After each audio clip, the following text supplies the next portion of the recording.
I really don't have regrets. I am a person that says, as soon as you look back in your history and you come up with something that you feel like you want to change, something else has to change.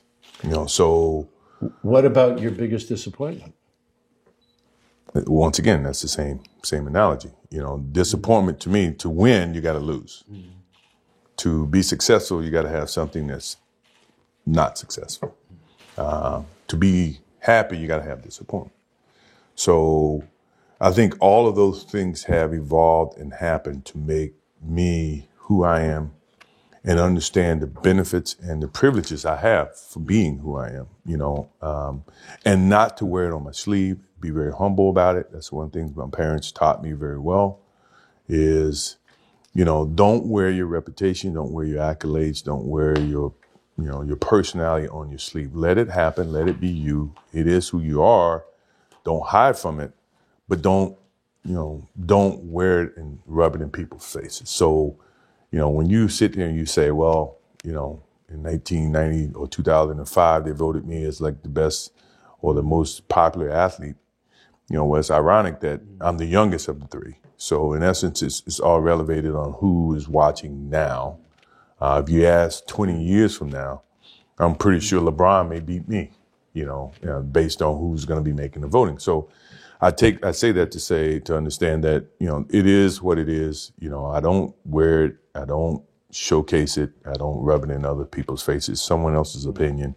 If you ask me, I could never give you an opinion about things like that because as an athlete, all you want to do is be the best athlete you can be. Well, on that point, when we did the interview 12 years ago, you made a big point that you wanted it to be private, that you wanted to take back your wife, that you had been in the public eye and so forth.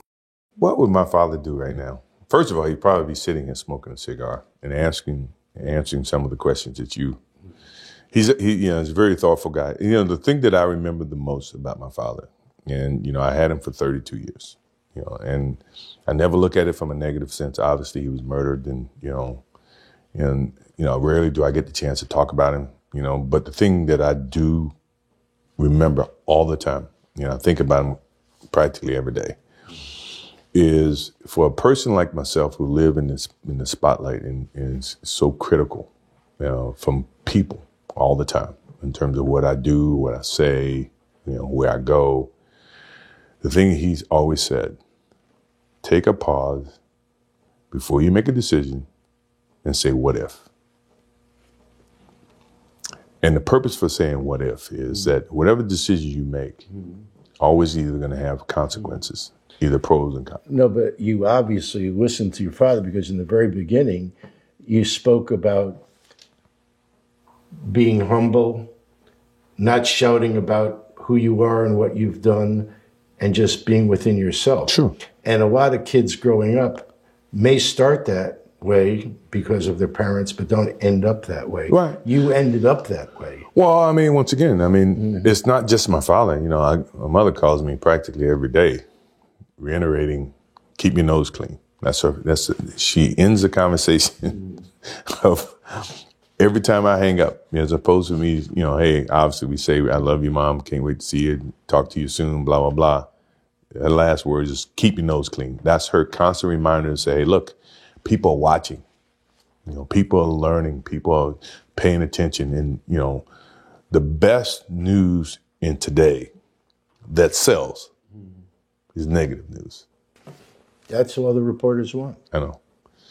And not that I live in a box to where I'm afraid to do things. Mm-hmm. I know that, as my father says, the what if comment is to be able to deal with the consequences of what decisions you make.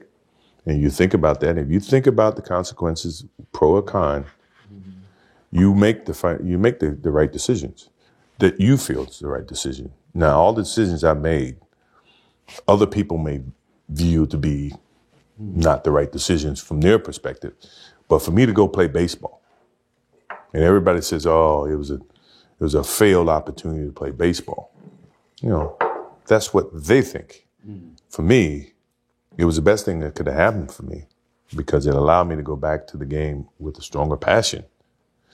At the same time, I was able to understand the love that these minor league baseball players have, making $1,500 a month, $1,500 a month, which is nothing. But for them, it was big. To me, to see that helped me put things in perspective, to understand the platform that I was on in 93, that when I went back to it in 95 and 96, I appreciated it even greater. So when we won those championships and we went through those things mattered to me far greater than what I did in 91, 92, 93. People don't see that, and people will never understand that to be success. All they think about, well, he batted 202, and he struck out a certain number of times. Yeah, okay.